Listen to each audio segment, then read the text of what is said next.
All right, guys, this is what we're dealing with today. Rain, rain, rain.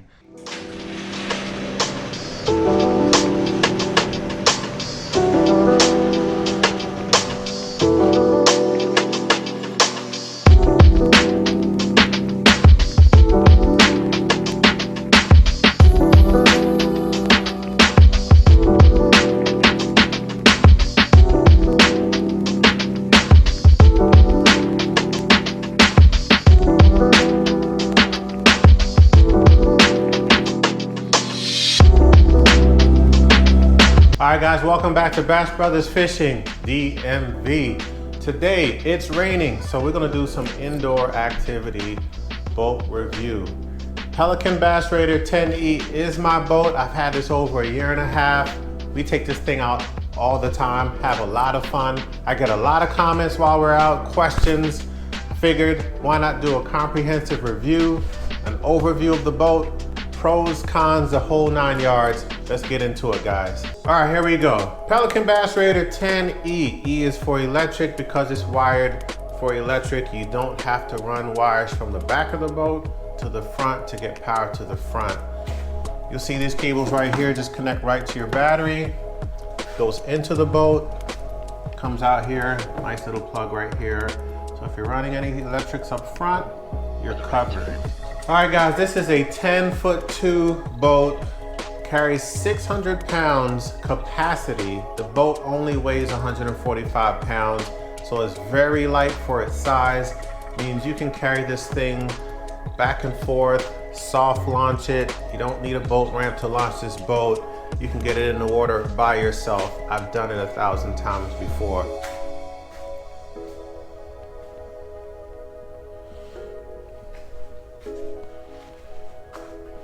Starting from inside the boat, I won't go into the mods in full detail because I'll do a separate video for that. I'll probably also do a video on the boat trailer because that was interesting also. But looking on the inside of the boat, starting with the floor, it has a ribbed floor as you guys can see right here, and it goes all the way under. So standing on that all day can be a problem. So what I did was put some plywood in there, a mat, all the way through, makes it very comfortable so you can fish all day. We've done several days where we're out fishing 12+ hours and there's no strain on your feet, your ankles, legs, or anything with that. So I highly recommend that to anyone who buys this boat. Definitely put a floor in it. So in the back of the boat, we have our battery. This is a Walmart battery. This is an excellent battery. EverStart Max. This battery carries a lot of power. Pro is it carries a lot of power. Con is this battery is very heavy, 29 DC. There it is right there. I suggest having 2 batteries. You don't want to end up running out of power like we did and have to roll back. So also in the back, we've got 2 rod holders. The back of the boat does not have rod holders built in, so I put those in. Shout out to Fishing with Vance, got the idea from them. I can't even claim it, but a very good design. Again, go into more details on a separate video on mods. I use a Garmin Striker Plus 4 fish finder. Decent little unit, nice starter unit. Probably will upgrade that over the summer. Got the battery for the fish finder right there behind the big battery. And then we have a couple buoy markers, just random things I'll toss behind the battery because we got about 6 inches back there to use. All right, motor, we got the EndurMax 55-pound thrush, Minn Kota trolling motor. Works like a charm. It pushes this boat around like crazy. I did upgrade the prop to a weedless prop. Works out really good. I do recommend 55-pound minimally. People have 30, people have 40, but I prefer a little more kick. Gets me around the lake that much faster. The price of victory. As you can see, tackle can fit right under the seats. Got 2 tackle boxes right here. These are 2 that I actually use. Works out really well, just pull them right out. Get what you need, slide it right back in. I do put other things that I need, but I wouldn't put all this in the video. But I have other things that I put back there as well. The seats, let's talk about the seats real quick. These seats are not the seats that came with the boat. The seats that come with the boat are hard plastic. Upgraded them, got these from Bass Pro Shop along with the PDFs, really good. PFD, sorry, PDF. Are really good seats, very comfortable to sit in. They swivel very easily, turns all the way around, no problems. The seats also slide back and forth very easily.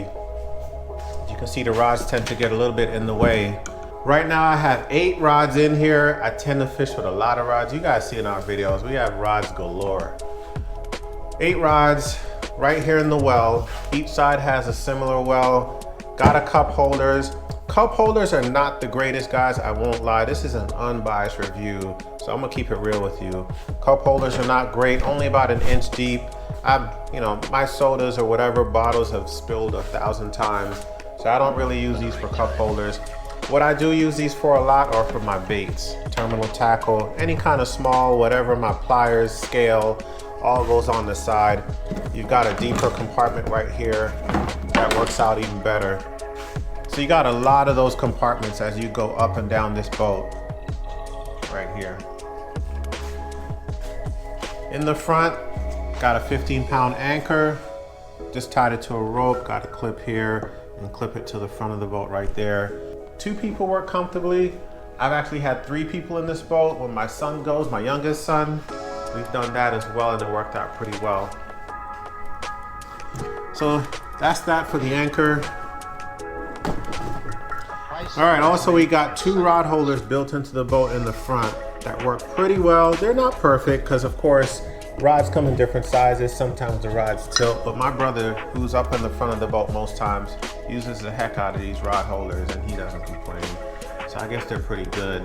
May upgrade, put some tubing in them, maybe not. We'll see what happens. Front has really good convenient handles. The boat again is very light. So you can soft launch this. You do not need a boat ramp to launch this boat. I've actually soft launched this thing a ton of times by myself and it's very, very easy. As easy as launching a kayak. So you've got 2 handles in the front. Now the handles in the back are mounted on the side. I don't know why they did that and didn't just mount them right here. I'm sure there's a reason why they did that. I don't know, but if I was to have my choice, I would put these handles back here just to make it easier to lift. So I typically will grab it from the rear right here if I'm lifting the boat with a second person. Other than that, I'll just push it off the trailer and slide it down the bank into the water. It's very lightweight. You can get away with that easily on this boat. One thing I love about this boat, and probably the key reason I decided to go with this boat over a kayak, and I researched a ton of kayaks, found some really good ones that are good, but what stood out about this boat was the ability to stand. And as you can see in the front right here, it's a pontoon style boat, so you've got pontoons on both sides that keep the boat completely stable. I've actually stood right here on the railing and fished off of here with nothing on the other side, and the boat does not budge. It doesn't, you won't feel like you'll tip over at all, and I love it. So that's that. You do have a drain plug. I've actually never even used the drain plugs. I hope there's no water in there, but I don't know how water would get in there. But it does have 2 drain plugs, 1 on each pontoon in case you need to drain any water out. One thing to mention, guys, again, completely unbiased. One of the things I wish this boat had was a scuffer, some type of drain.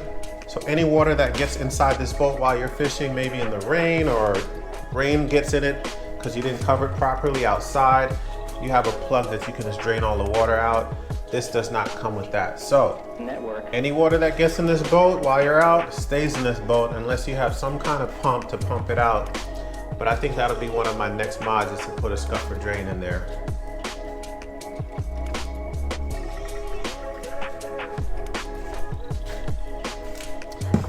Got some clips right here. Just bought this rope from Home Depot, maybe $4. Shoot, I think it was even less. Just to tow the boat around, tie it to the dock, whatever I need to do, pull it into the bank. I normally will just clip one on here, one on the back if I need to. Works out pretty well. The boat is so lightweight, I don't need anything thicker than this. Perfect. So, talk about something really important, guys. If you're storing your rods on this rail, you want to put foam on your rods. I had to learn this the hard way. I've kicked at least half a dozen rods off this boat into the lake. One of them I never got back. One I had to fish off the bottom of the lake, maybe 15 feet down. That was interesting, but I had to learn the hard way. I'm telling you guys, if you don't have this secured down, some people will have a Velcro or some other kind of mod to hold the rods down while they fish. I don't want to go that way. I love to pull my rods in and out really quick. But, so if you're like me, get some foam. It'll save you a lot of money.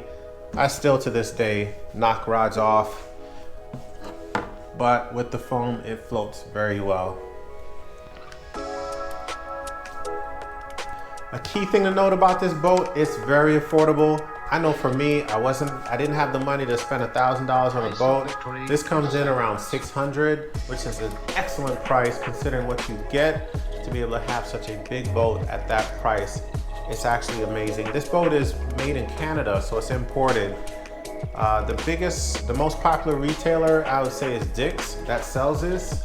But I tell you what, if you want this boat, they don't keep them in stock. So you gotta make sure you get in touch with Dick's or whatever retailer you're trying to get it from and find out when they'll get them in so that you can be sure to get one before they're gone.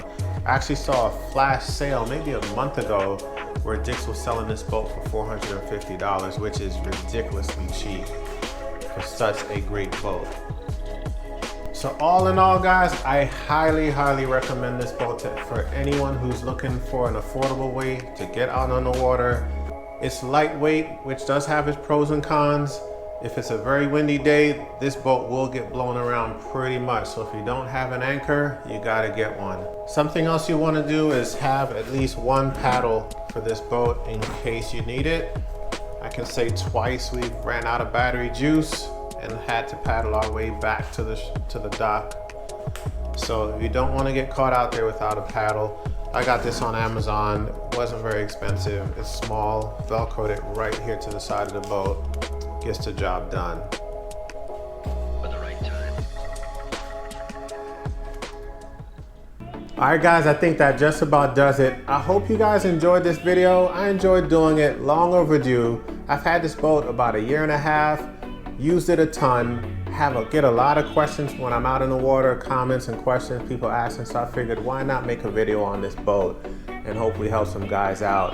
I know when I was researching, trying to decide what will my first boat be, I checked out the Pelican, I've checked out a bunch of boats and landed with this. I'm very, very happy with this boat and highly recommend it. We'll be doing some future mods, probably put some lights on here, actually build a deck, maybe a bow mount troller. I mean, this boat is pretty limitless what you can do. And I'll probably put an outboard motor on this too. So thank you guys for watching. Anything I forget, I'll leave in the description below. I know I'm forgetting something. Don't forget, leave a comment, ask questions. I will respond to each and every comment and question asked. Thanks for watching the video. Don't forget to hit that subscribe button. Peace.